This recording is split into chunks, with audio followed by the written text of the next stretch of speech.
Well, Craig, I was hoping that you could tell us a little bit about spear phishing and whaling today. That's a great topic for Cybersecurity Awareness Month. So, spear phishing.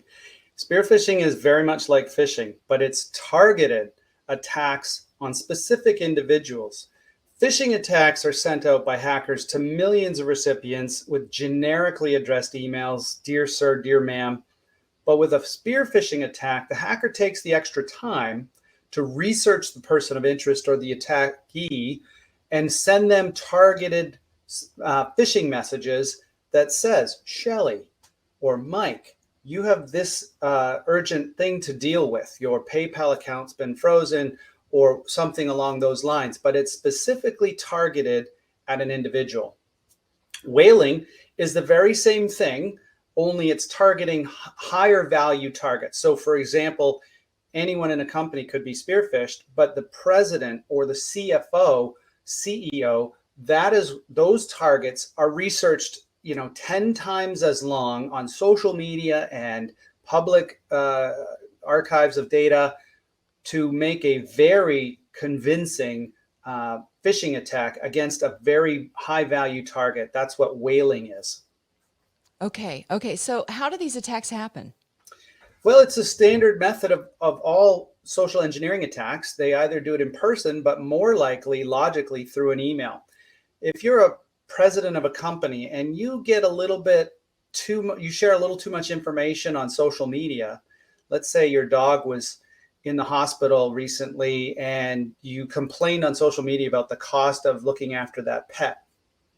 As the president of that company, you might receive an email the next day that says, we've reduced your veterinary bill based on your feedback on social media.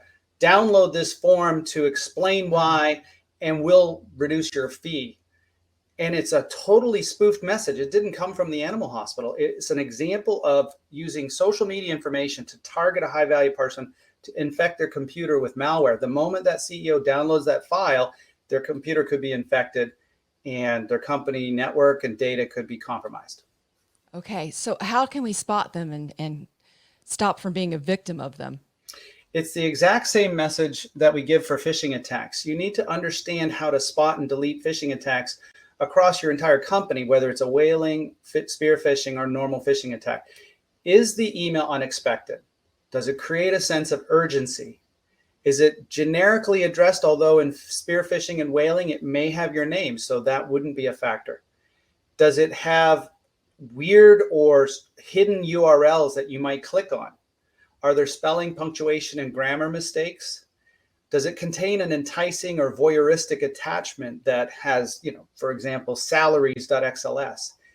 These are the questions you ask yourself anytime you get an email that you weren't expecting and it just doesn't sit right with you. And if you answer yes to any two of those, you're being attacked. Delete the message. The worst that could happen is you have to call that person back and say, was this, they may have to send it to you again. Okay, very good. So follow the steps. If you have two of those, beware. Yes. Perfect. Thank you.